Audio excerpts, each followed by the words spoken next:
Transit customers. Executive Order 125 requires all staff and customers on New Jersey Transit vehicles to wear face coverings. This requirement does not apply to children under 2 years old.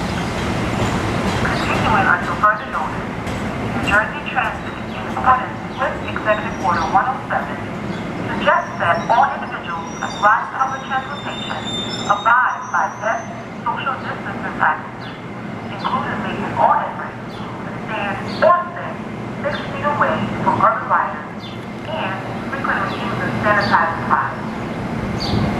New Jersey Transit now encourages customers to use the New Jersey Transit mobile ticketing app or to purchase paper tickets via ticket vending machines prior to boarding.